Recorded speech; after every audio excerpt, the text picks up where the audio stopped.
Hi everyone here. Myself Dr. Milind. I am MD Internal Medicine, and in classes में we will discuss the basics of medicine, physio and pharma. Sequentially, 1 hour every day. We will progress step by step. And target क्या है to become a better physician. And if anybody is preparing, it will definitely help you for NEET PG or FMG, or if you are going for USMLE, you can also proceed with these videos, है ना. तो आज के lecture में अपना basic discussion क्या होगा, all the ischaemic heart disease, है ना. Ischaemic heart disease is a broad term. इसके मतलब क्या है, नाउ विल स्टार्ट. तो इस्केमिक हार्ट डिजीज के अंदर हार्ट में इस्कीमिया हो रहा है, तो इसके अंदर बेसिकली 4 प्रकार होते हैं. एक तो होता है स्टेबल, एक होता है अनस्टेबल, एक होता है NST elevation, non ST elevation MI, और एक होता है एसटी एलिवेशन एमआई, है ना. ये 4 प्रकार के हैं इसमें. तो स्टेबल एंजाइना मतलब क्या होता है, पेशेंट स्टेबल है, मतलब जैसे मैं रेस्ट पे हूं, I am completely fine, as soon as I start walking I will have chest pain, तो that is stable angina. Unstable angina, patient is unstable, मतलब वो बैठा हुआ है, then he also has chest pain, that is the most highest risk patient. और इस patient के अंदर क्या होगा, आपका आईएसडीएन से भी रिलीफ नहीं आएगा. और जहां एंजाइना वर्ड आ जाए, अभी फंडा क्लियर कर दूं. एंजाइना का मतलब है there is ischaemia, not infarction. मतलब ब्लड सप्लाई मायोकार्डियम को कम हुई है, एब्सेंट नहीं हुई. तो इसका मतलब उस एरिया की ब्लड सप्लाई कम होने से इतनी कम होगी कि वो फंक्शन प्रॉपर नहीं कर पाएगी, लेकिन इट विल नॉट डाई, है ना, वो मरेगी नहीं. तो इसका मतलब इन्फाक्शन के अंदर due to myocardial injury you will get positive trop I and positive CPK MB. While in case of, जहां भी वर्ड में आ जाएगा, अनस्टेबल एंजाइना में एंजाइना आ रहा है, इन्फाक्शन नहीं आ रहा. स्टेबल क्रॉनिक स्टेबल एंजाइना में एंजाइना आ रहा है, इन्फाक्शन नहीं आ रहा. तो इन दोनों जगह क्या होगा, यूजुअली कार्डियक मार्कर्स नेगेटिव मिलेंगे. और जहां भी वर्ड में एमआई आ गया, मायोकार्डियल इन्फाक्शन, वहां कार्डियक मार्कर्स पॉजिटिव मिलेंगे. ठीक है, ये अपने 4 कैटेगरी की बेसिक डेफिनेशन होगी. एक्सेप्शन ऐसे हैं, आप बुक्स पढ़ोगे, हैरिसन वगैरह, बहुत जगह लिखा होगा कि यार हाँ, अनस्टेबल एंजाइना में भी 25% केसेस में पॉजिटिव ट्रॉपाई मिल सकता है ना. That is not relevant at your level. अपने को इतना ध्यान रखना है, जहां वर्ड एंजाइना आ गया वहां मार्कर यूजुअली नेगेटिव मिलेंगे, जैसे मार्कर पॉजिटिव आ गए वो इन्फाक्शन बन गया. अगर एसटी सेगमेंट डिप्रेस्ड है तो उसको क्या बोल दिया, नॉन एसटी एलिवेशन एमआई. और एसटी सेगमेंट अगर ऊपर है तो उसको क्या बोल दिया, अपवर्ड्स है तो उसको क्या बोल दिया, एसटी एलिवेशन एमआई. ठीक है, अब ये अपनी कैटेगरी होगी. अब इन सभी के बारे में कॉमन बातें करेंगे. First we will start with risk factor, then we will proceed with pathophysiology, then diagnosis which include ECG, TMT and nuclear stress testing and angiography. Then we will go to the treatment that is common for all, है ना. तो इससे आपको 90% MI clear हो जाएगा. कल मैं आपको ईसीजी अलग से डिस्टिंग्विश करना बता दूंगा. तो अब अपने स्टार्ट करते हैं risk factor. Most common risk factor can type, कोई भी टाइप करेगा, anybody, what is the most common risk factor throughout the world of ischaemic heart disease. देखो, atherosclerosis is the pathology, not the risk factor. हाँ, Bhomraj, Meenakshi, Ayushi, you are all right. Hypertension is the most common risk factor throughout the world. Okay, अब अपने बात करते हैं what is the most worst risk factor for ischemic heart disease. What you will say, anybody? दूसरी most common disease कौन सी है world में, ऐसे ध्यान रख लो. नहीं, सी, ये आपने नमन बहुत अच्छा पॉइंट रेस करा. Ayushi, you are right, diabetes is the most worst risk factor. देखो, obesity can cause hypertension, obesity can cause increased cortisol. These factors will increase the chances of ischemic heart disease. But obesity per se is not actually a risk factor for IHD, है ना. ये थोड़ी अजीब बात है, but it is fact, है ना. ठीक है, so most common risk factor is hypertension, worst is diabetes, and other common risk factor is smoking. Smoking throughout the world is most common risk factor also for the ischaemic heart disease. उसके अलावा other risk factor कैसे हैं, that is important. One is early menopause, है ना, early menopause, and second is hyperhomocystinemia. These both are relevant for Indian scenarios, है ना. hyperhomocystinemia क्या होता है कि if patient has increased homocysteine level either due to genetic, वो कम common होता है, जो अपने इंडियंस में ज्यादा कॉमन होता है, that is as we are vegetarians, so अपनों में B12 की डेफिशिएंसी ज्यादा होती है, B6 की डेफिशिएंसी ज्यादा होती है, and these make us prone to hyperhomocysteinaemia. तो हाइपर होमोसिस्टेनीमिया होगा तो भी क्या होगा, पेशेंट के अंदर एथेरोस्क्लेरोसिस ज्यादा होता है।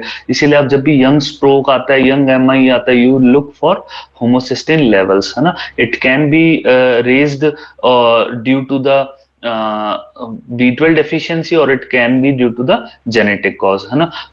अब अपने बात करते हैं अर्ली मीनोपॉज, है ना।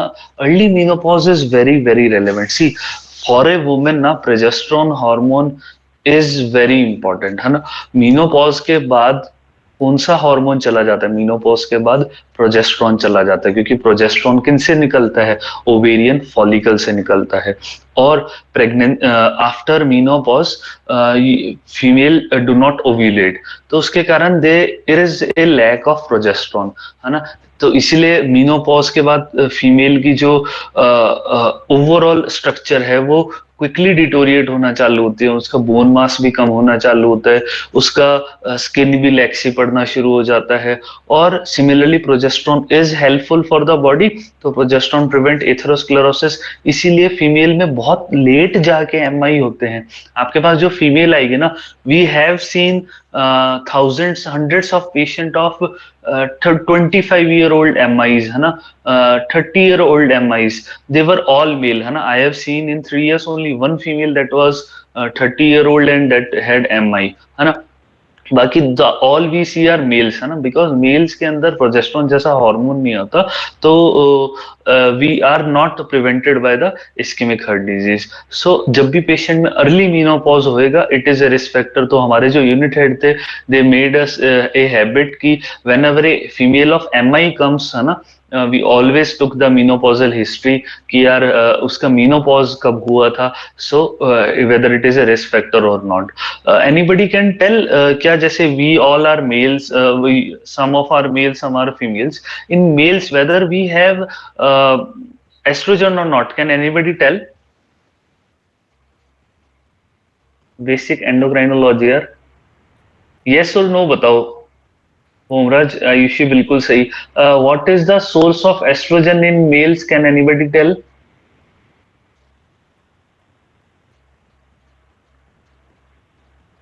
Adrenaline in the male is not the main source as far as I know, है ना। एरोमेटेज आंसर सही है। कहने का मतलब मैं क्या चाह रहा हूँ, टिश्यू, कौन सा टिश्यू? फैटी टिश्यू, है ना। Fats is a source of oestrogen in mails, है ना, ऑल्सो इन फीमेल्स। तो ये आपको कॉन्सेप्ट ध्यान रखना है। इसीलिए क्या होता है, इफ यू गेट ओबीज ना, तो आपके मैस्कुलिन फीचर थोड़े कम हो जाएंगे, है ना। तो ये आपके बस एक जनरल कॉन्सेप्ट का एंडोक्राइनोलॉजी का। तो अपने रिस्क फैक्टर कौन से बड़े? Most common hypertension, worst is diabetes, then other is smoking and hyperhomocysteinaemia और अर्ली मेनोपॉज। ये सभी के आपके पास पेशेंट भले स्टेबल एंजाइना का है, भले MI का है, these all history you will ask for. Then answer आता है पैथोफिजियोलॉजी। अब ये बहुत ही प्यारा कॉन्सेप्ट है, ध्यान से सुनना। देखो, पैथोफिजियोलॉजी का क्या है, सभी एंजाइना और MI की पैथोफिजियोलॉजी क्या है, सभी, होल्ड ऑन 1 सेकेंड यार।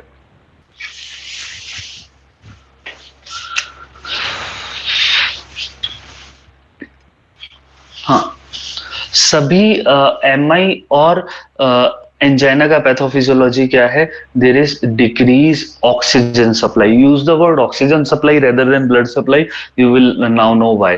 देखो, ऑक्सीजन सप्लाई मायोकार्डियम तक कम कराने के क्या तरीके हैं?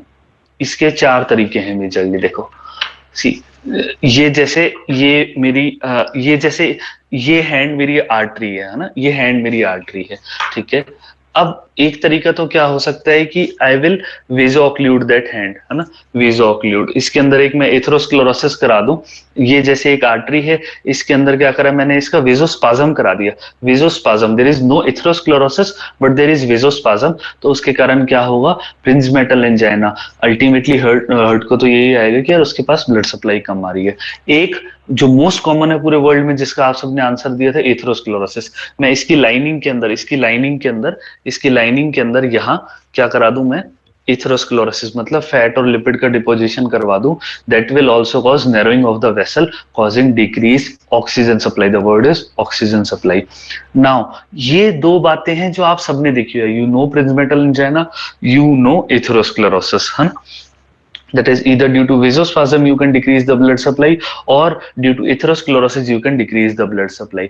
Other three things are very important, because if you don't know ना, तो आप पेशेंट को मिसमैनेज कर सकते हो। सी हाउ, देखो, if I am a shock, if I am a in a shock patient, है ना, भले ही मेरे को एनाफाइलेक्टिक शॉक हुआ है, भले ही मेरे को सेप्टिक शॉक हुआ है, भले ही मेरे को हाइपोवोलेमिक शॉक हुआ है, तो मेरा बीपी क्या हुआ, 90/60 से कम हुआ। अब मेरा बीपी 90/60 से कम हुआ, तो ये जो वेसल सप्लाई कर रही थी किसको, कोरोनरी आर्टरीज को, जो कोरोनरी आर्टरीज थी उनके अंदर भी ब्लड प्रेशर क्या होगा, कम। और जैसे ही ब्लड प्रेशर कम क्या होगा, तो उस टिश्यू का क्या होगा, हाइपोपरफ्यूजन। तो उस पेशेंट में भी ईसीजी कैसी दिखेगी, एमआई जैसी। लेकिन डिफरेंस क्या होगा, एमआई एक टेरिटरी का होता है, लेकिन इसमें तो पूरी बॉडी की ब्लड सप्लाई कम हुई है, तो इसमें क्या मिलेगा आपको, 1 से लेके लीड 6 तक, V6 तक सब में एसटी एलिवेशन मिलेंगे। तो ऐसा तो है नहीं कि एक 30 साल के बंदे में सारी वेसल्स ब्लॉक होगी। वो क्यों हुआ, क्योंकि उस पेशेंट के अंदर क्या हो रहा था, हाइपोटेंशन। तो मान लो एक 25 साल का पेशेंट डेंगी के साथ आया है, डेंगी शॉक सिंड्रोम के अंदर है, और उसकी ईसीजी में आपको डिफ्यूज एसटी एलिवेशन मिल रहा है, तो उस बेचारे को थ्रोम्बोलाइज नहीं करना, he will die of ICH. You should think यार ये पेशेंट हाइपोटेंशन में, I should give him fluids. Okay, next is hypoxia. अगर आप लोगों में से किसी ने कोविड में काम करा होगा, बहुत बार कोविड में क्या होता था, कोई जैसे इंटर्न है या फर्स्ट ईयर भी, हम भी नए नए थे, तो इंसिडेंटली समटाइम वी रोट ट्रॉपाई, है ना, और उस पेशेंट्स में ट्रॉपाई पॉजिटिव आता था।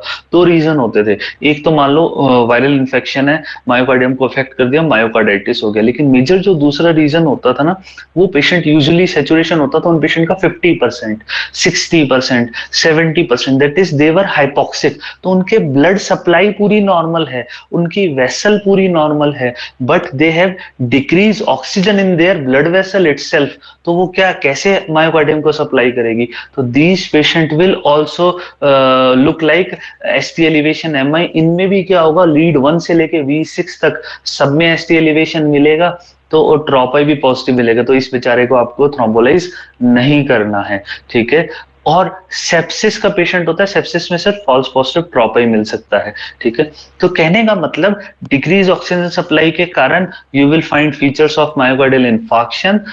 It can be due to atherosclerotic plaque, it can be due to vaso-occlusive crisis like Prinzmetal angina, or it can be due to hypoxia, or it can be due to hypotension। और last आपको बहुत ही interesting बताता हूँ, जैसे carboxy haemoglobin, अगर carbon monoxide poisoning हुई है बच्चे को, कार्बन मोनोऑक्साइड पॉइजनिंग क्या करेगा, कार्बन मोनोऑक्साइड हीमोग्लोबिन से बाइंड करके रख देगा। अब ऑक्सीजन, जो ब्लड की ऑक्सीजन कैरिंग कैपेसिटी होगी वो कम हो जाएगी, haemoglobin cannot take the oxygen with him to the, from the lungs to the heart, so heart will perceive that as hypoxia, और वो एसटी एलिवेशन हो जाएगा। तो इसका मैं सिनेरियो बताता हूँ। See if anybody of use like gas geysers in their home ना, प्लीज डिस्कार्ड दैट, है ना। आजकल एक बहुत गैस गीजर का ट्रेंड आ रहा है, and it is very risky. We have seen cases ourselves also and in my city also।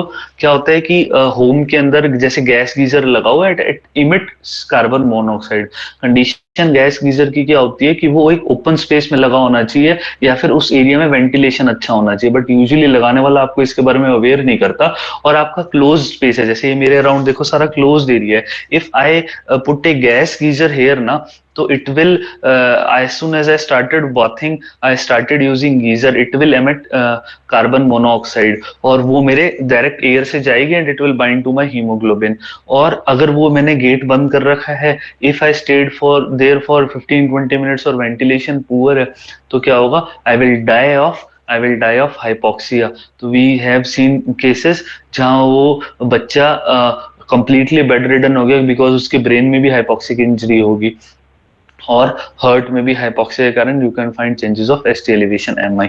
सो सिर्फ एक एमआई कॉज नहीं, इफ एक एथेरोस्क्लेरोसिस कॉज नहीं होता, आपको बहुत जुडिशियस रहना है। आपके पास एक सर्जरी रेजिडेंट का कॉल आया है कि यार ये पेशेंट ट्रांसफर ले लो, इसमें तो ट्रॉपाई भी पॉजिटिव है और इसमें तो एसटी एलिवेशन भी आ रहे हैं। आपने उसने व्हाट्सएप भेजा, आपने पेशेंट देखा, आपने बोला ठीक है यार भेज दो, एंड फिर आपको अगले दिन यूनिट हेड सुनाएगा ये तो पेशेंट ट्रांसफर नहीं ले रहे थे, तो फॉल्स पॉजिटिव है।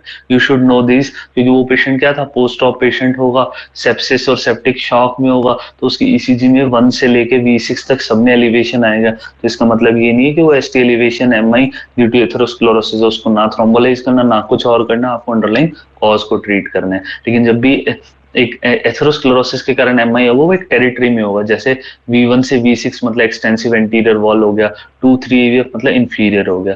So that is how you deduce कि ये एमआई अपना एक मेडिसिन का केस है या फिर एक जनरल एक कार्डियो का केस है या फिर एक जनरल केस है, whether it is due to surgery, hypotension और व्हाटएवर। ठीक है, तो अपनों रिस्क फैक्टर देख लिया, अपनों पैथोफिजियोलॉजी देख लिया।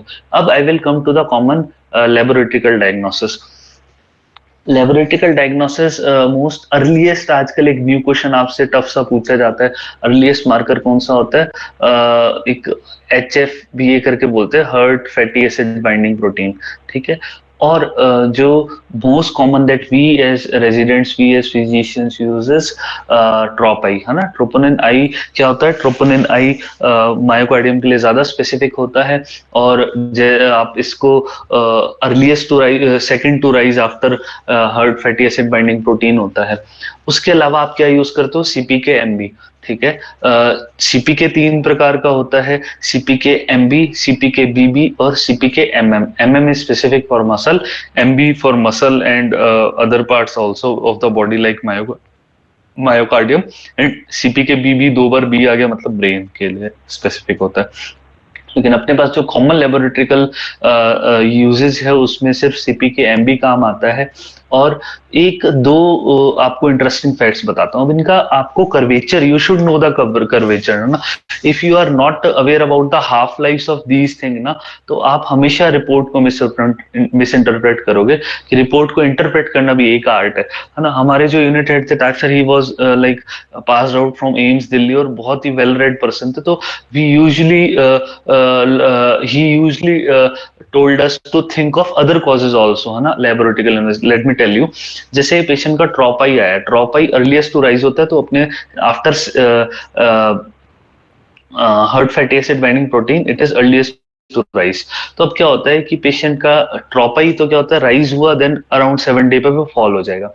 उसके अलावा कौन सा होता है? सीपीकेएमबी। सीपीकेएमबी की खास बात क्या है, ये भी ट्रॉपाई के जस्ट थोड़ा सा बाद में बढ़ता है, लेकिन विद इन 48 आवर्स से सबसाइड, है ना, बहुत जल्दी उसका छोटी सी पीक आती है। तो यूजुअली आपको कैसा दिखेगा, पेशेंट आया, ट्रॉपाई पॉजिटिव है, सीपीकेएमबी आज आपने पेशेंट सुबह एडमिट हुआ, आज शाम को आपने देखा सीपीकेएमबी 130 है, जबकि नॉर्मल सीपीकेएमबी सिर्फ 30 होता है ना, 3 टाइम से भी ज्यादा रेज्ड है, रेलेवेंट है। लेकिन आप अगले दिन देखोगे सीपीकेएमबी क्या है, 30 है। इसका मतलब ये थोड़ा ना उसका एमआई चला गया, उसकी हाफ लाइफ ही इतनी थी मॉलिक्यूल की। अब आता है ट्रॉपाई की बात। ट्रॉपाई क्या होता है कि उसकी जो पीक आती है ना, वो दूसरे तीसरे दिन आ जाती है, उसके बाद ट्रॉपाई का लेवल फॉल होना चाहिए। ठीक है, why it is relevant for you and for us guys, कि मान लो एक बहुत बार हमारे पास ऐसा होता है कि कोई पेशेंट एथेरोस्क्लेरोसिस के लिए प्रोन है, हमने डे 1 पे ईसीजी कराई, एसटी एलिवेशन, एमआई आया, पेशेंट सेटल हो गया पूरा, है ना, we thrombolyse the patient, we give him anti platelet, we give him ISDN and all the stuff, beta blocker. दूसरे दिन भी पेशेंट स्टेबल है, बढ़िया ईसीजी आ रही है। तीसरे दिन पेशेंट के चेस्ट पेन वापस हो गया और ईसीजी में एसटी डिप्रेशन आ रहे हैं, तो we think of re infarct. तो आर टीचर्स टोल्ड इट कि यार इसका क्वांटिटेटिव ट्रॉपाई दोबारा कराओ, है ना। क्यों? क्योंकि आइडियली उस पेशेंट में पीक आ गई थी, अब क्वांटिटेटिव ट्रॉपाई का लेवल कम होना चाहिए। पहले दिन मान लो क्वांटिटेटिव ट्रॉपाई 500 आ रहा था, पहले दिन मान लो 1500 आ रहा था, 500 होके फिर वो अगले दिन कम कम कम होना चाहिए। लेकिन उस पेशेंट में क्या होगा, more than 20% rise from the baseline होगा ट्रॉपाई, तो is this sign of re infection. तो री इन्फेक्शन के लिए आपको इसलिए पूछा जाए कौन सा कॉमन मार्कर यूज करोगे, क्वांटिटेटिव ट्रॉपाई, क्वालिटेटिव नहीं, पॉजिटिव नेगेटिव से कुछ नहीं पता लगने वाला। ट्रॉपाई पॉजिटिव एमआई के पेशेंट में 7 से 10 दिन तक रहेगा, तो उससे कुछ नहीं पता लगेगा, आपको लेवल देखने। अगर डे 1 के ट्रॉपाई से आपका बेस लाइन से 20% ज्यादा राइज हो गया, क्योंकि ideally it should have fallen, है ना, उसका कर्व के अनुसार वो फॉल होना चाहिए था, अगर वो राइज हो गया then it is reinfarction, you should go for urgent angioplasty, you can not thrombolyse the patient repeatedly after 3 days, है ना, you need to go for urgent angioplasty. Next आता है LDH, है ना, can anybody type in the group what are the sources of LDH, anybody besides myocardium? बहुत सही विनय, बहुत सही। RBC बिल्कुल सही अभिषेक, लिवर, है ना, तो हेपेटाइटिस में मसल, बहुत अच्छे बहुत अच्छे, है ना, तो अगर हेपेटाइटिस हो रहा है तो भी आपका LDH बढ़ेगा, आपका मायोसाइटिस हो रहा है तो भी LDH 1000 में बढ़ेगा, और बिल्कुल बहुत ज्यादा इंपॉर्टेंट आपके क्लिनिकली हीमोलिटिक एनीमिया है, RBC का लाइसिस हो रहा है तो भी आपका LDH बढ़ेगा, तो you should know how to interpret the reports, है ना। तो LDH इज मोस्ट सबसे लेट मार्कर, लेट राइज होता है, तो क्या होता है बहुत बार जिन पेशेंट में साइलेंट इस्कीमिया होता है ना, वो हमारे पास चौथे पांचवें दिन आते हैं कि यार जैसे पेरीफेरी का पेशेंट है, मान लो जैसलमेर रहता है पेशेंट, है ना, वहाँ कोई गवर्नमेंट हॉस्पिटल इतने सिग्निफिकेंटली डेवलप नहीं है, अब पेशेंट के चेस्ट पेन हुआ 3 दिन पहले, और वो सोचा कि यार उन्होंने कॉमनली चेस्ट पेन के लिए, इफ यू नो, राजस्थान में बहुत कॉमन है, डोडा खाते हैं ओपियोइड, बिकॉज आप मॉर्फिन का भाई क्या है, ओपियोइड ही तो है, ओपियोइड इज मॉर्फिन, तो दे ईट मॉर्फिन, है ना, चेस्ट पेन रिलीव हो गया, बाबा मस्त हो गया, आराम से सो गया। 3 दिन बाद आया कि चलो जोधपुर घूमने जा रहे हैं, दिखा के आ जाते हैं, एंड यू सी कि यार इसमें STT चेंजेस है, तो आपका शायद ट्रॉपाई भी नेगेटिव आएगा, CPKMB भी नेगेटिव आएगा, लेकिन you see his LDH is 700, तो आपको उस रिपोर्ट को मिस इंटरप्रेट नहीं करना। Now you should think of कि यार इस पेशेंट को इस्कीमिया हुआ था, you go for echo, you find a regional wall motion normality, you get him angioplasty, you start him on aspirin and atorvastatin, ठीक है। नाउ ये तो अपनी बात होगी रिपोर्ट्स की, एक लास्ट क्या है, SGOT, है ना, इट इज वेरी इंपॉर्टेंट, ये भी मैंने अपने सेकेंड ईयर में सीखा था, कई बार गालियां खा खा के, कि कैसे यार SGOT is also a marker of, non specific marker of like LDH of myocardium. Can anybody tell what are the sources of SGOT? कोई भी यार?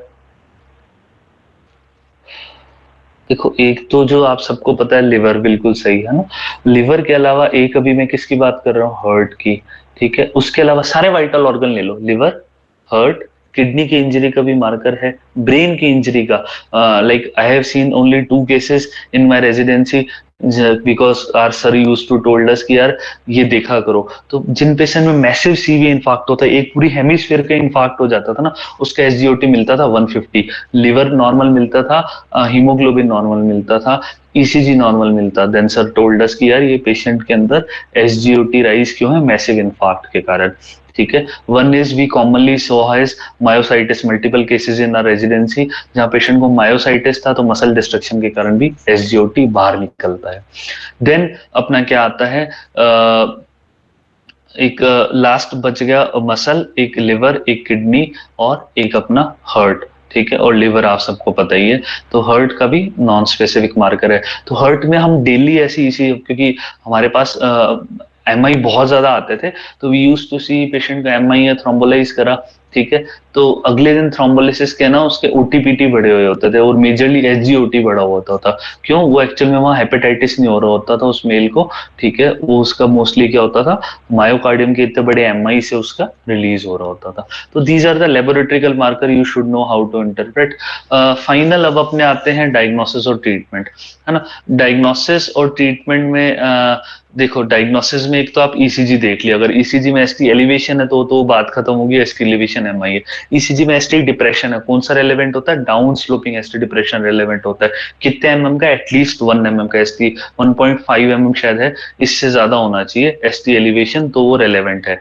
आई will cross check right now कि 1 है 1.5, तो उसका भी क्या होगा, वो रेलेवेंट ST डिप्रेशन होगा। और T wave inversion also sign of ischaemia, deep symmetrical T wave inversion, इन सब चीजों से देख लिया आपने यार इस्कीमिया है। और ECG के अलावा how you can diagnose is TMT, है ना। टीएमटी से आप क्या करोगे, पेशेंट को आप दौड़ाओगे, है ना। टीएमटी में क्या होता है, ट्रेडमिल टेस्ट। आप पेशेंट को दौड़ाते हो तो उसके दौड़ने के साथ साथ उसका दिल भी दौड़ता है। तो मैंने आपको बताया था इस्कीमिया का साइन क्या होता है, एसटी डिप्रेशन अर्ली स्टेजेस में, एसटी एलिवेशन बहुत बाद में आता है। तो अगर पेशेंट दौड़ेगा, तो अगर मान लो स्टेबल एंजाइना का पेशेंट है, तो स्टेबल एंजाइना का क्लासिकल पेशेंट कैसे आएगा, सारे आपके पास चेस्ट पेन के 3 कार्डिनल फीचर होंगे, रेट्रोस्टर्नल हैवीनेस, पेशेंट ऐसे कि डॉक्टर साहब छाती बहुत भारी हो रही है, और आप देखोगे पूरा चेहरे पे पसीना है, और वो यहाँ हाथ रखेगा, लेफ्ट साइड में नहीं रखने वाला, रेट्रोस्टर्नल हाथ रखेगा, और उसके चेस्ट हैवीनेस होगी रेट्रोस्टर्नल, उसके रेडिएशन मिलेगा आपको, डायफोरेसिस मिलेगा, तो आपको पता लगेगा। लेकिन आप देखोगे ईसीजी नॉर्मल है, you should not send that patient home, you should let him stay in emergency, it may be stable angina और patient that will sequentially develop MI, ठीक है। तो इन पेशेंट के अंदर आपको डायग्नोसिस कैसे करोगे, अंडरलाइंग सच में इस्कीमिया या एंजाइटी के कारण है, आप उनको ट्रेडमिल पे दौड़ाओगे। जैसे ट्रेडमिल पे दौड़ाओगे, कितना, 85% of his maximum heart rate, कितनी देर के लिए, 15 मिनट के लिए। हार्ट रेट मैक्सिमम रेट का फॉर्मूला भी बता दूंगा, 220 माइनस एज, इतनी का 85% पे आप कम से कम 15 मिनट के लिए दौड़ाओगे, तब आपको क्या लगेगा, अगर अंडरलाइंग इस्कीमिया होगा तो प्रेसिपिटेट होएगा, क्योंकि डिमांड बढ़ गई तो ब्लड वेसल मीट नहीं कर पाएगी उसको, तो you will find ST depression, down sloping ST depression. That is how you interpret TMT. तो इसमें से 10-15 पेजों की टीएमटी होती है। आप पहले पेज पे देखोगे वो रेस्ट पे दौड़ रहा है, you will find a normal ECG. आप सेकंड पेज देखा, उसकी हार्ट रेट 90 हुई, नॉर्मल ईसीजी। थर्ड ईसीजी देखा, उसकी हार्ट रेट 110 हुई, नॉर्मल ईसीजी। फिर फोर्थ पेज देखा आपने, उसकी हार्ट रेट 140 हुई, आपने देखा यार इसमें एसटी डिप्रेशन आ गए, you refer this patient to cardiologist for angioplasty and start him on aspirin and clopidogrel and beta blocker. Other is, मान लो मैं बहुत ज्यादा ओबीज हूँ जैसे अभी हूँ, है ना, या फिर मान लो मेरे पेस मेकर लगा हुआ है जो कि मेरे हार्ट को ज्यादा दौड़ नहीं दे रहे, हॉस्पिटल में ट्रेडमिल होती है क्या, देखो अर्पित, हॉस्पिटल में वी हैव ट्रेडमिल टेस्ट, लेकिन it is use for chronic stable angina patient जिनके ईसीजी में बेस लाइन में कोई चेंजेस नहीं आ रहे।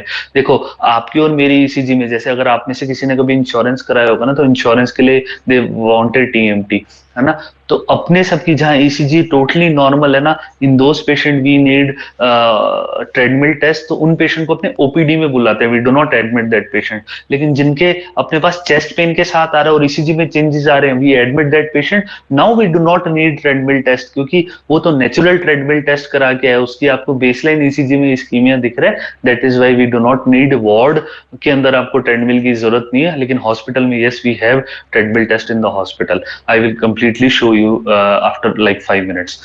नेक्स्ट क्या है, I hope it is clear. फिर नेक्स्ट चीज क्या है, टीएमटी के बाद अगर पेशेंट नहीं दौड़ पा रहा तो उसके दिल को दौड़ाओ, ठीक है। कैसे, या तो डोब्यूटामीन देके, या फिर सेफर टेस्ट कैसे, पेट स्कैन करके, है ना, और nuclear scan. I will also tell you कि यार how to interpret nuclear scan, है ना, so you can brag to your friends, बहुत इजी है, कोई बड़ी साइंस नहीं है, जैसे भी टीएमटी बताया वैसे ही वो है, ठीक है।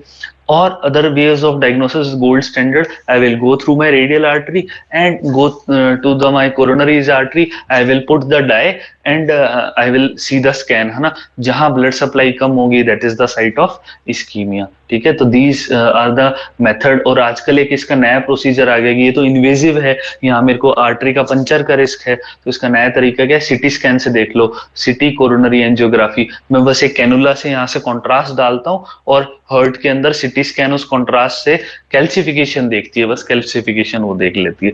These are the method you diagnose. अब फाइनल एक चुटकी में आपको ट्रीटमेंट समझ आ जाएगा सभी में, भले क्रॉनिक स्टेबल एंजाइना हो, भले अनस्टेबल एंजाइना हो, भले एसटी एलिवेशन, भले non ST elevation, dual antiplatelet therapy और एटोर्वास्टैटिन्स देने ही देने हैं, ठीक है। नो मैटर पेशेंट का कार्डियक मार्कर पॉजिटिव है, नेगेटिव है, पेशेंट का एलडीएल नॉर्मल है, अब नॉर्मल है, अगर एंजाइना है, एमआई है, तो आपको dual antiplatelet therapy that is aspirin 75, clopidogrel 75 और अटोर्वास्टैटिन 40 mg देना ही देना है, ठीक है। ये मस्ट है, atorvastatin irrespective of LDL level in patient of angina. Second, beta blocker देना है to improve the mortality. Only 2 drugs improve the mortality in angina patient. One is beta blocker, second is ACE inhibitor. आपसे पूछा जाए what drug also improve mortality in heart failure, तो एक extra answer क्या है, SGLT2 inhibitor डापाग्लोफ्लोजिन, जो कि अपने जनरेशन की वंडर ड्रग है। तो ये क्वेश्चन आपसे पूछे जाते हैं। मॉर्टेलिटी बेनिफिट 2 ही ड्रग का है, बीटा ब्लॉकर और एस इनहिबिटर्स। एस यूज नहीं हो पा रहे तो you can use टेलमिसार्टेन, ARBs also.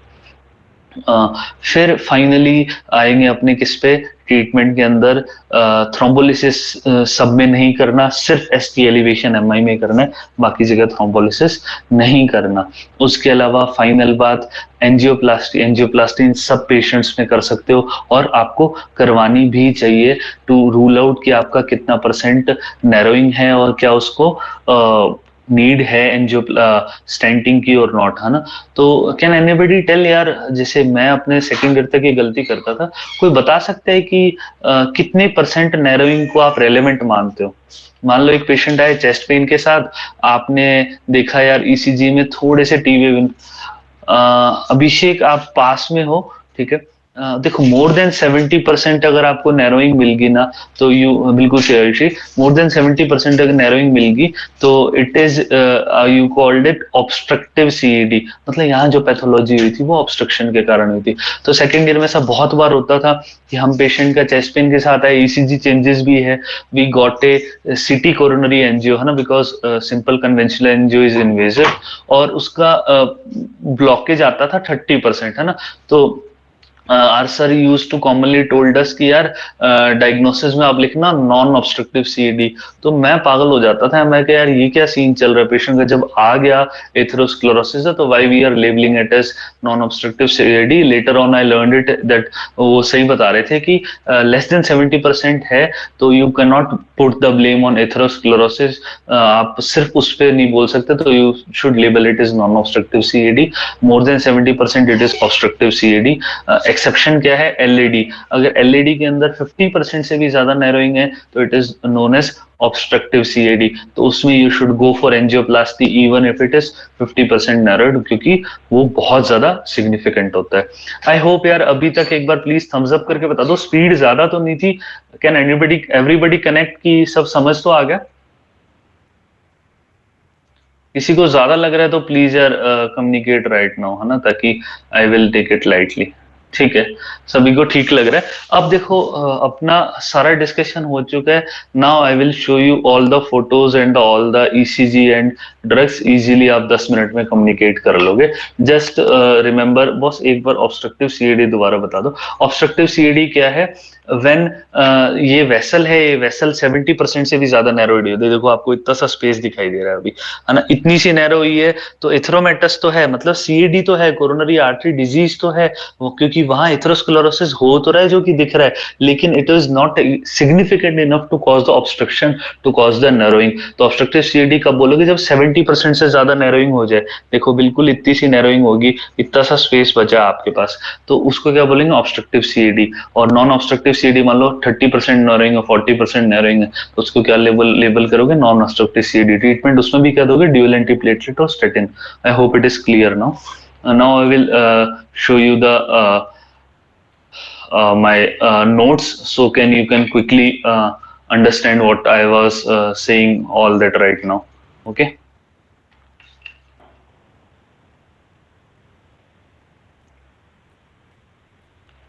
So,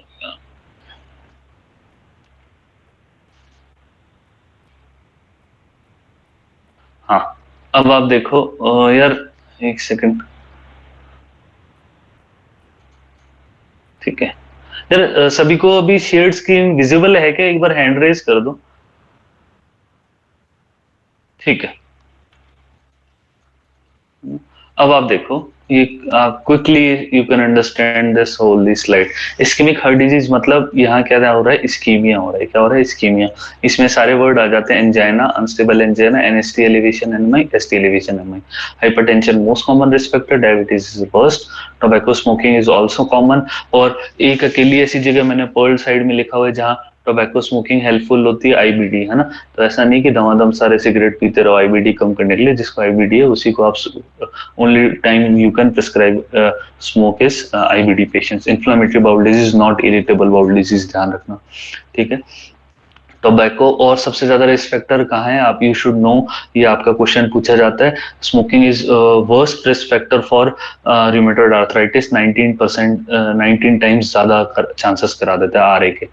other मैंने अर्ली मेनोपॉज आपको एक्सप्लेन करा, होमोसिस्टेमिया आपको एक्सप्लेन करा, ठीक है। तो यंग पेशेंट जब हमारे पास या फिर फीमेल पेशेंट हमारे पास आती है किसके साथ, एमआई के साथ, our unit had usually prescribed him B1 B6 and B12, क्योंकि वो मानते थे अंडरलाइंग होमोसिस्टेमिया है और ऐसा मिलता भी था कॉमनली, तो we give him her between B6 and B12।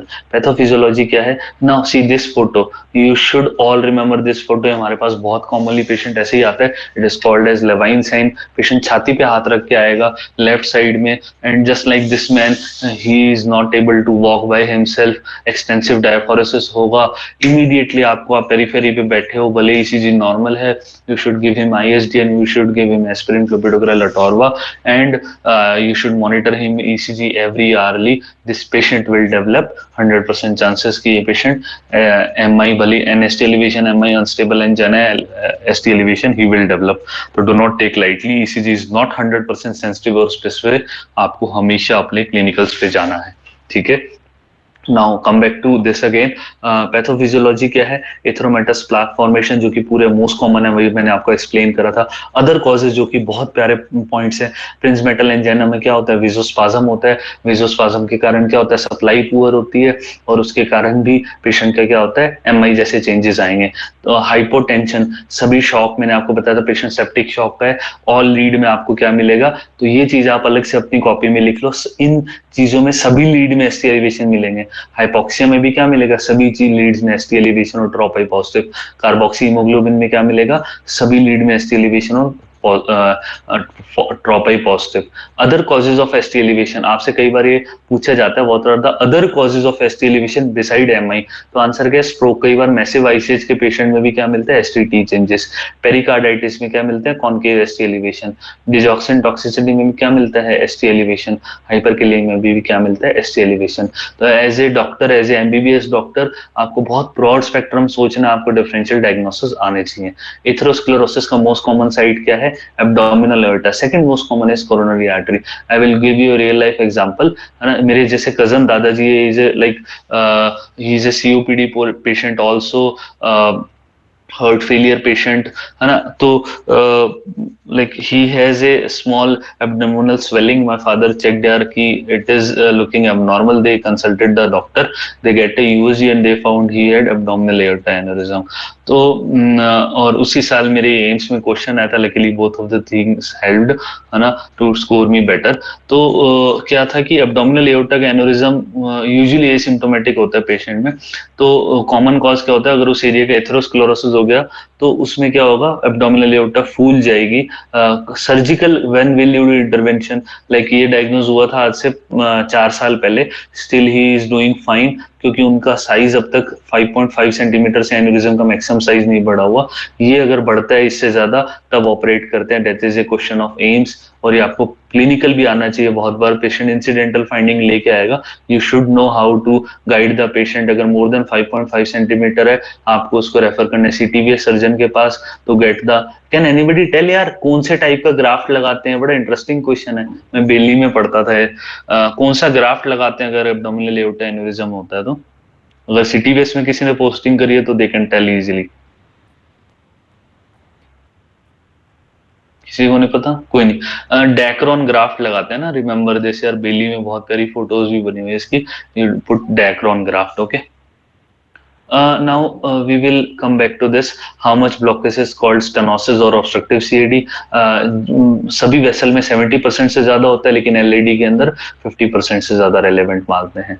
Patient chest pain के साथ आया, मार्कर वगैरह पॉजिटिव निकले, लेकिन 30% ही ब्लॉकेज है, तो उसको क्या बोलेंगे, नॉन ऑब्स्ट्रक्टिव CAD। मतलब ऐसा नहीं डिजीज नहीं है, अभी भी देखो सीएडी तो लेबल्ड कर रहे हैं, मतलब कोरोनरी आर्टरी डिजीज तो अभी भी है ये, लेकिन इस पेशेंट में नैरोइंग सिग्निफिकेंट इनफ नहीं है। मार्कर ऑफ एथेरोस्क्लेरोसिस, और इसका क्लिनिकली तो कैसे देख सकते हो, अगर वेसल वॉल थिकनिंग होगी, आपकी रेडियल ब्रेकियल आर्टरी आपको थिकन महसूस हो रही है, लेकिन मार्कर क्या है इसका बड़ा मैं इंटरेस्टिंग एग्जांपल देता हूँ। Like one of my friend get his her like regular checkup done, और उसमें आया उसका B12 कम था और उसका होमोसिस्टीन रेज था, and that time I was not educated enough to interpret that report. I just supplemented B12 and B6 for her, but her CRP was raised, है ना, her CRP was high quantity, high sensitive CRP, HSCRP is high sensitive CRP, her CRP was like 15. I thought yeah, she might have underlying infection. I asked for UTI, I asked for fever, but she had nothing, those symptoms. Now I realize that this is due to her underlying progressive atherosclerosis, क्योंकि उस patient में homocysteine का level बढ़ा हुआ था, she was obese, also obese और alcoholic and smoker, so those all things were causing her body to get more and more atherosclerosis. So that is why you should know कि यार CRP सिर्फ infection में नहीं बढ़ता, अगर patient के underlying atherosclerosis भी प्रोग्रेस हो रहा है तो it is a marker of atherosclerosis. Other you all know यार, एज ओल्ड चीज आपको बताने की जरूरत नहीं है मेरे को, LDL lipoprotein B, HDL decrease HDL, है ना, डिक्रीज HDL, अपने HDL को बढ़ाने के लिए क्या खाते हैं, ओमेगा 3 फैटी एसिड जो कि फिश ऑयल ऑयल कैप्सूल होता है ना, और अपने सीड से कुछ आते हैं, आई फॉरगॉट द नेम यार, वो भी अपने इसमें लेते हैं। नाउ डायग्नोसिस हमेशा क्लिनिकल आपकी फर्स्ट प्रायोरिटी रहनी चाहिए, रिमेंबर दिस यार, clinical diagnosis is your first priority. आपको किसी पे विश्वास नहीं करना। बहुत बार ऐसा हुआ है कि we have put the normal ECG patient in the observation, पूरी रात भर हमने टेक्नीशियन इरिटेट हुआ हमसे कि यार बॉस इतनी सारी ईसीजी करा रहे हो, but we were highly suspicious and after 6 hours we got ST elevation MI। So आपको हमेशा अपने क्लिनिकल स्किल्स पे भरोसा रखने का है। तो क्लिनिकल क्या होता है, रेट्रोस्टर्नल हैवीनेस, पेशेंट एक्सर्शन या इमोशन से बढ़ रहा है, रिलीव्ड बाय वॉकिंग और रिलीव्ड बाय रेस्ट और नाइट्रेट्स। अगर ये तीनों चीजें मिल जाती है तो doesn't matter the ECG, doesn't matter the echo, patient has CAD, you should observe that patient and give him aspirin, atorva and clopidogrel. ठीक है, अगर 3 में से 2 positive it is called atypical और 1 ही positive it is called non cardiac. ठीक है, angina equivalents क्या होते हैं, कई बार पेशेंट के अंदर न्यूरोपैथी के कारण, अंडरलाइंग डायबिटीज या अदर रीजन से patient can not give this pain, उसको फील ही नहीं होता ना, ही और she doesn't usually come with classical chest pain, तो these patient present with shortness of breath, diaphoresis and vomiting, that is angina equivalents. तो अगर पेशेंट को एक्सटेंसिव डायफोरेसिस आ रहा है ना, तो पसीना बहुत ज्यादा आ रहा है, तो आप दो चीजें सोचते हो, first is hypoglycaemia, second is angina, remember that, because diaphoresis is also a complaint of hypoglycaemia. ठीक है, अदर शॉर्टनेस ऑफ ब्रेथ और वोमिटिंग हमने कॉमनली रेगुलरली देखते थे हम अपनी रेजिडेंसी में, MI का पेशेंट एकदम से वॉमिट करता था, इवन इधर ड्यूरिंग थ्रोम्बोलिसिस और before thrombolysis. It is a very common symptom of underlying IHT। Other ECG के अंदर ST एलिवेशन देख लिया, 2 पॉसिबिलिटी, या तो ST एलिवेशन MI है या फिर प्रिंसिपेंटल एंजाइना है।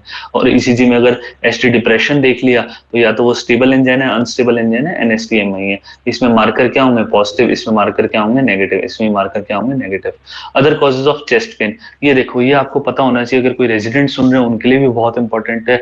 और अगर आप पेरिफेरी में जाओगे तो ऐसा नहीं कि हर मरीज को ही एंजाइना मान ले, अगर ये तीनों ट्रायड में फिट हो रहा है तो then it is best case, है ना, otherwise you have to sing other thing also. लेकिन आपको अदर कॉजेज रखने दिमाग में, इट मे बी न्यूमोथोरैक्स और pulmonary thromboembolism, it may be pleuritis. Pneumothorax और पल्मोनरी थ्रोम्बोएम्बोलिज्म में कैसा होगा, आपको इंस्पिरेटरी चेस्ट में मिलेगा और एक साइड एयर एंट्री कम मिलेगी।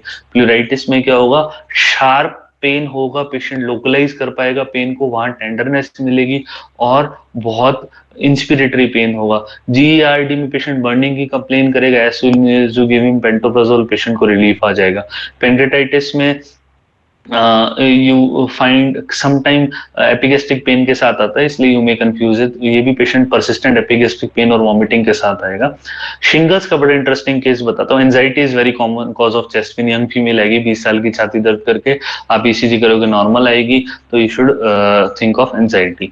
शिंगल्स का बड़ा इंपॉर्टेंट केस बताता हूँ। एक बार एक पेशेंट था, एल्कोहलिक था, चेस्ट पेन के साथ आ रहा था हमारे पास, and like that was like end of our first year, है ना, we did not did a proper physical examination and ECG में नॉन स्पेसिफिक चेंजेस आ रहे थे, मार्कर नेगेटिव थे, we thought यार ये अनस्टेबल एंजाइना होगा, we gave him aspirin and LMWH all that. Next day round पे सर आए, सर ने ही just asked the physical history, और फिजिकल हिस्ट्री बताते ही पेशेंट एक बैंड लाइक पेन सेंसेशन की कंप्लेन कर रहा था। Sir asked him to remove his clothes and we can clearly C those vesicles there, है ना। तो ऐसी गड़बड़ी नहीं करनी है। Varicella zoster is a very important cause of chest pain, क्योंकि वहां थोरेसिक डर्मेटोम इन्वॉल्व होगा तो भी उसको चेस्ट पेन होगा, ठीक है। तो you should be aware of, आपके दिमाग में मल्टीपल डीडीज चलते रहने चाहिए। You should listen to your patient. Pleuritic chest pain वाला क्या बोलेगा, फीवर आएगा, उसको सीवियर चेस्ट पेन होगा, सीवियर शार्प लोअर साइड पे, बैक साइड पे चेस्ट पेन होगा, लोकलाइज होगा, टेंडरनेस मिलेगी। न्यूमोथोरेक्स में शॉर्टनेस ऑफ ब्रेथ के साथ आएगा, chest pain with inspiratory chest pain होगा, ठीक है। अब देखो एसटी डिप्रेशन मैंने आपको प्रीवियस ईसीजी में बता रखे थे, अब स्लोपिंग तो रेलेवेंट नहीं है, डाउन स्लोपिंग रेलेवेंट और हॉरिजॉन्टल रेलेवेंट है, तो आप इस डायरेक्शन से देख सकते हो। उसके अलावा एमआई की मैंने ईसीजी की यह सारी आपको बता रखी थी, ये ST elevation MI, it can be convex, it can be straight, it can be horizontal, it can be down sloping, but it should not be concave, that is not non ischemic, है ना, अपने सब में मिल जाएगा, इसको ST elevation नहीं बोलना। ये स्टेजेस भी मैंने आपको पहले बता दी थी, you need not to do that. 3 things that tell patient का नॉन कार्डियक पेन है, क्या क्या 3 चीजें हैं, या तो वो इंस्पिरेटरी पेन हो रहा है, या फिर वो पोजिशनल है, या फिर वहां टेंडरनेस है। जैसे एम्पाइमा और प्लूराइटिस में क्या मिल जाएगी, टेंडरनेस। इंस्पिरेटरी पेन है तो भी डायग्नोसिस खत्म, लेकिन कार्डिक नहीं है, ये ज्यादा चांसेस है रेस्पिरेटरी है। और पोजिशनल है तो भी वो क्या है, नॉन कार्डिक चेस्ट पेन है। लैब्स में मैंने बताया था ट्रोपाई मोस्ट सेंसिटिव स्पेसिफिक है, सीपीकेएमबी यू कैन यूज फर्स्टोराइजेस, ये नया क्वेश्चन आता है, heart fatty acid binding protein. अब मैंने आपको बताया था रीइंफाक्शन, अगर मैंने बताया था 48 से 72 घंटे हाफ लाइफ सीपीकेएमबी की, उसके बाद ये 0 आ जाना चाहिए, अगर उसके बाद बढ़ा हुआ है मतलब रीइंफाक्ट हुआ है।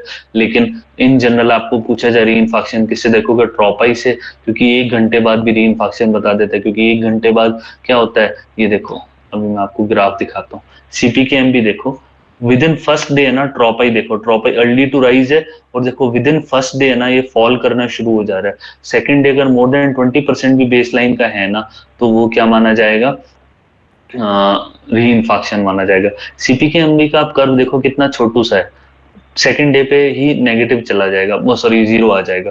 तो अगर किसी पेशेंट का थर्ड डे आपको सीपीकेएमबी बढ़ा हुआ है, इसका मतलब यू शुड कंसीडर रीइंफाक्ट। इस कर्व में आप एसजीओटी का दे सकते हो, और आप देखो सबसे लेट राइज कौन सा हो रहा है, लेट राइज कौन सा हो रहा है, एलडीएच, लेट राइज कौन सा हो रहा है, एलडीएच।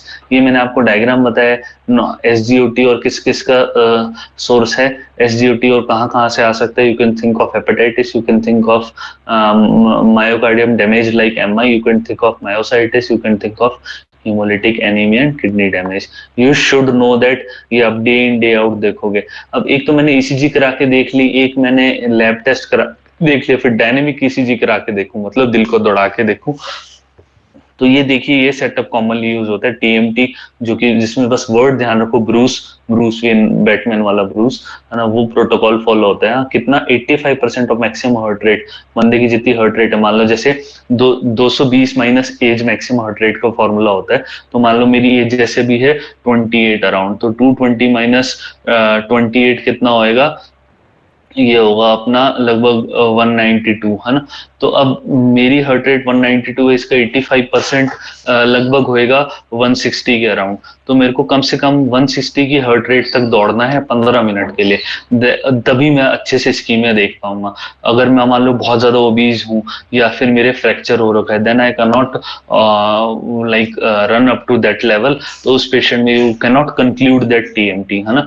तो आप उसको क्या बोलोगे, आप you should go for coronary CT coronary angio. तो आप क्या देखोगे, पहले बेसलाइन ईसीजी देखोगे बिफोर टीएमटी, फिर आप उसको इतना सारा दौड़ाओगे, और उसके बाद एसटी डिप्रेशन देखोगे, कौन से 1 mm रेलेवेंट होते हैं, कंफ्यूजन क्लियर हो गया, 1 mm रेलेवेंट होते हैं, या फिर आप इको करके फ्री वॉशन मोर अबनॉर्मलिटी। मेन चीज देखो, इतने सारे कॉन्ट्राइंडिकेशन मैंने लिखे हैं, आप याद कर लेना, सब याद करने की जरूरत नहीं है, बस ये ध्यान रखो एएस का पेशेंट, ये आपका क्वेश्चन आता है, एओर्टिक स्टेनोसिस के पेशेंट को टीएमटी में मत लेटा देना यार, मत भगाने देना, ही विल डाई इमीडिएटली। तो अगर आपसे पूछा जाए टीएमटी से पहले अगर आप कोई टेस्ट करना चाहो कौन सा करोगे, इको करोगे, do echo before TMT to rule out AS, ताकि पेशेंट ऑन बेड ना कोलैप्स हो। We have seen patient that have collapse during TMT, इसलिए आजकल के फिजिशियन थोड़ा सा टीएमटी लिखने से पीछे हटते हैं, बिकॉज अगर ऐसे चीज हो जाता है तो पेशेंट का यूजुअली ये कंप्लेन रहता है, हम तो चलते फिरते आए थे रेगुलर टेस्ट में और हमारा पेशेंट एक्सपायर हो गया। इसलिए जब भी टीएमटी का रूम होता है वहां हमेशा डीसी शॉक और एक डॉक्टर और 2 स्टाफ अवेलेबल रहते हैं, ठीक है।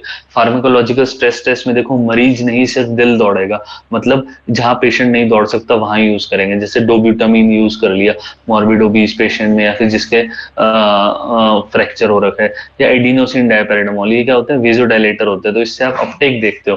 आप क्या देते हो पेशेंट को वेजोडाइलेटर देते हो और फिर उसको पेट स्कैन में उसको न्यूक्लियर एफडीजी खिलाओगे, है ना, फ्लोरोडीऑक्सी ग्लूकोज, या फिर आप उसको थेलियम और सेस्टामी भी उसके ब्लड में दोगे।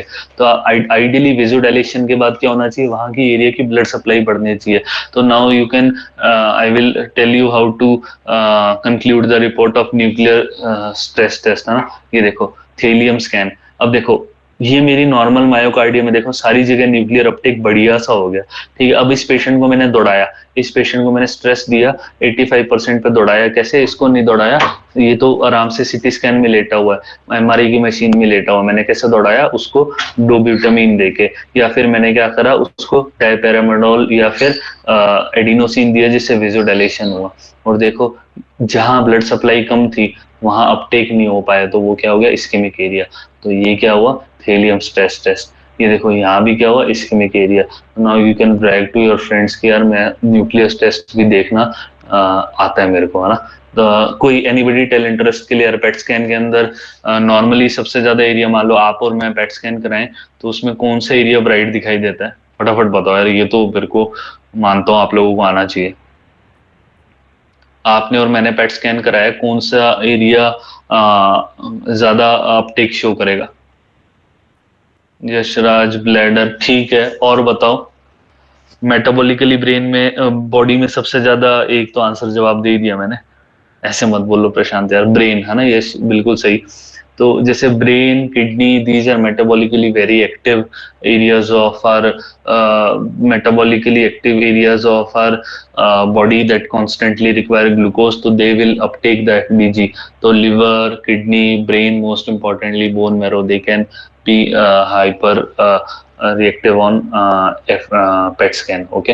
गोल्ड स्टैंडर्ड क्या है कोरोनरी एंजियोग्राफी, अगर पेशेंट को प्रिंस मेटल कब बोलोगे, जब एसटीटी चेंजेस हैं, चेस्ट पेन है लेकिन कोरोनरी एंजियो पूरी नॉर्मल है, तो आप क्या बोलोगे यहाँ वेजोस्पाज्म के कारण हो रहा है। तो ये देखो कोरोनरी एंजियो ऐसी दिखती है, ये अपने यहाँ से एओर्टा के साइड से निकली अपनी कोरोनरी आर्टरी, फिर ये राइट कोरोनरी आर्टरी और ये एलईडी के अंदर लेफ्ट सर्कमफ्लेक्स ऐसे डिवाइड हुआ। तो आप क्या देख सकते हो, मान लो अगर यहाँ नैरोइंग होगी ना तो इससे आगे कॉन्ट्रास्ट आएगा ही नहीं, ये दिखाई नहीं देगा। ये तरीके भी मैंने आपको पहले बता रखे हैं कैसे कर सकते हो, रेडियल आर्टरी से पंचर करके कर सकते हो सिल्डिंगर टेक्निक से, या फिर नीचे से फीमोरल आर्टरी के थ्रू जा सकते हो।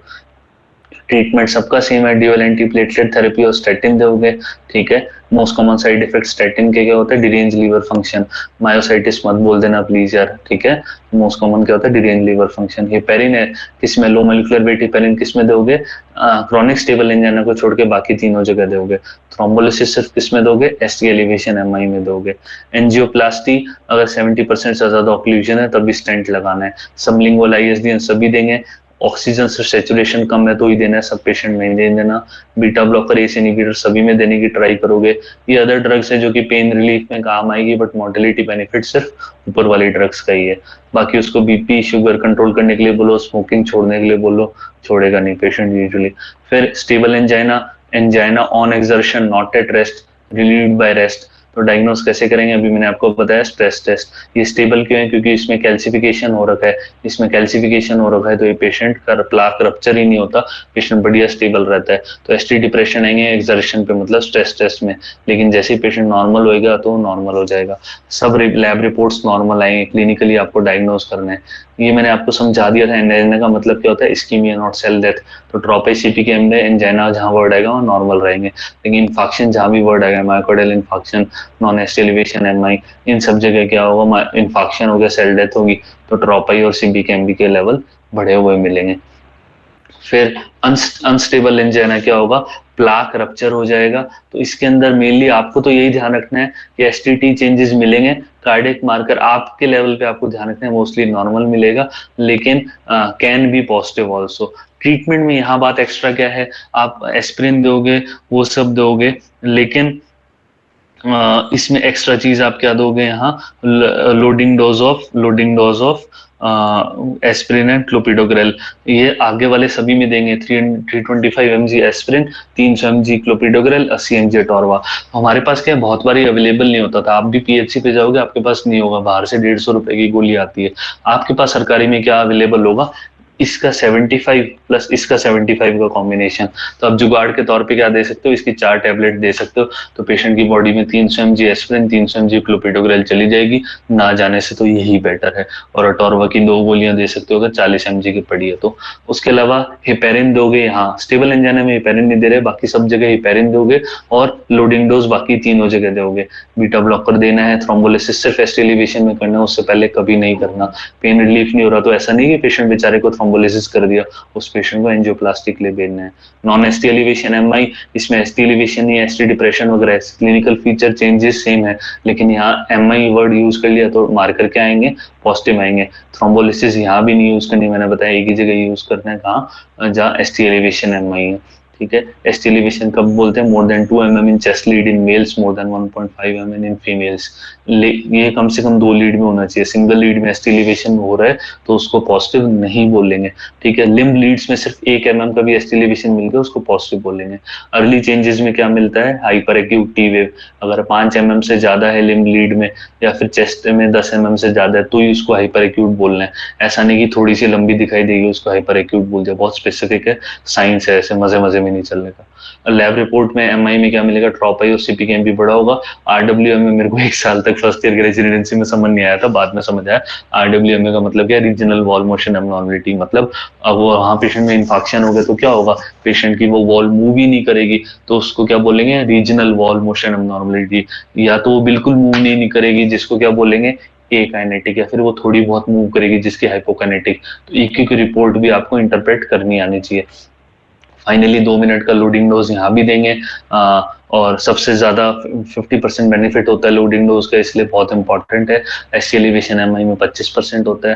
थ्रोम्बोलिसिस करोगे अगर पेशेंट विंडो पीरियड में, जैसे 12 आवर है, ठीक है, डोर टू नीडल टाइम कितना होना चाहिए हॉस्पिटल आने के बाद, मतलब एसटी के लगने का टाइम हॉस्पिटल आने के बाद 30 मिनट के अंदर शुरू हो जाना चाहिए, और हॉस्पिटल में आने के बाद चेस्ट पेन वाले पेशेंट की ईसीजी 5 मिनट में होनी चाहिए। These are the protocol. जैसे अगर आप कोई एमडी हॉस्पिटल एडमिनिस्ट्रेशन करोगे ना, तो आपका हॉस्पिटल कार्डियक के लिए अच्छा हॉस्पिटल है या नहीं है, वो इन 2 बातों से जज होगा। क्या हॉस्पिटल में पेशेंट के चेस्ट पेन की आती 5 मिनट में ईसीजी हुई, वो अपने एजेंट भेजेंगे। क्या हॉस्पिटल में एमआई के पेशेंट की 30 मिनट के अंदर एसटी के शुरू हुआ नहीं हुआ। These are the door to needle and door to ECG time. Chest pain अगर रिजॉल्व नहीं हो रहा फिर तो फाइनली हर जगह सेम प्रोटोकॉल है, एंजियोप्लास्टी, बाकी सब बातें सेम है। Now finally we will talk about tall T waves. Tall T wave क्या है, ये एमआई की टॉल टी वेव। देखो ये क्या होगी, बिल्कुल पीक नहीं, वो नहीं बनाएगी, टेंट नहीं बनाएगी।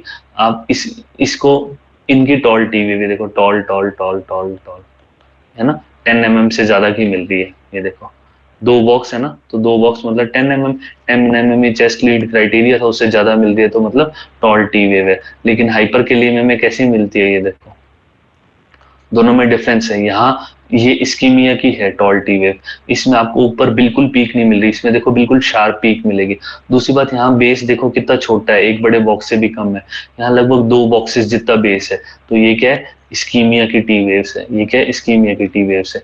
ये नॉर्मल वेरिएंट है, इसको टॉल टी वेव नहीं बोलना है। तो हाइपर के लिए मैं कि ईसीजी फाइंडिंग में आपको बता देता हूँ, हर साल क्वेश्चन आएगा ही आएगा। ये एमआई की मल्टीपल सीक्वेंशियल फाइंडिंग्स है। देखो पहले एसटी सेगमेंट नॉर्मल रहता है, फिर टॉल टी वेव आती है, फिर एसटी सेगमेंट ऊपर उठने लगा, फिर एसटी सेगमेंट अब क्यू वेव आने लगी है, आर वेव सारी चलेगी, सारा ऊपर वाला सारा चला गया क्योंकि वेंट्रिकल तो बचा ही नहीं। अब फाइनली टी वेव इन्वर्जन आ गए। ये मैंने आपको पहले भी बता रखा है, इसमें भी सेम बात है, लेकिन ये क्या है, सक्सेसफुल थ्रोम्बोलिसिस या एंजियोप्लास्टी का पेशेंट है, पहले टॉल टी वेव आई, फिर एसटी एलिवेशन आया, फिर टी वेव इन्वर्जन आ गया। फाइनली देखो पेशेंट की बिल्कुल normal P Q R S T positive T wave आ गई। इसका मतलब ये पेशेंट का बहुत अच्छा ट्रीटमेंट हुआ है, इसका थ्रोम्बोलिसिस सक्सेसफुल हो गया। ईसीजी विद पोटेशियम लेवल में क्या होगा, stretching of myocardium, stretching of lead आप ईसीजी करा दो। देखो ये ईसीजी स्ट्रेच होती जाएगी। आप सबसे पहले तो पीक टी करा दो, उसका लेवल मतलब एटलीस्ट 6 या उससे ज्यादा पोटेशियम का। हमसे एमडी के लेवल पे पूछा जाता था पोटेशियम लेवल और ईसीजी के चेंजेस बताओ। अगर 6 या उससे ज्यादा पोटेशियम है तो टॉल टी वेव मिलती है। अगर 7.5 या उससे ज्यादा पोटेशियम है तो अब देखो इस ईसीजी को दोनों तरफ स्ट्रेच कर दे जाओ। यहाँ देखो पीआर प्रोलॉन्ग हो गया, क्यूआरएस थोड़ा सा प्रोलॉन्ग हुआ और टी वेव भी प्रोलॉन्ग होगी। अब और स्ट्रेच कर दो इसको, और स्ट्रेच कर दिया तो क्या हो गया, साइन वेव पैटर्न आ गया। These are all are the ECG changes. Treatment मैंने आपको पहले भी बताया था।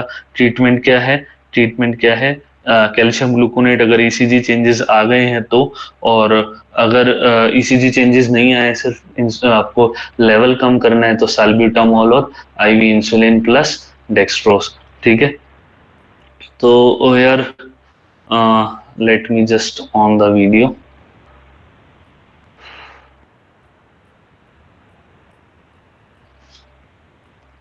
ठीक है यार, अभी सभी यार कोई समझ आया है तो एक बार थम्स अप कर दो। आज थोड़ा सा मैं फास्ट चला था यार, क्योंकि टॉपिक बड़ा था। और ये ठीक है, I hope everybody has cleared, है ना।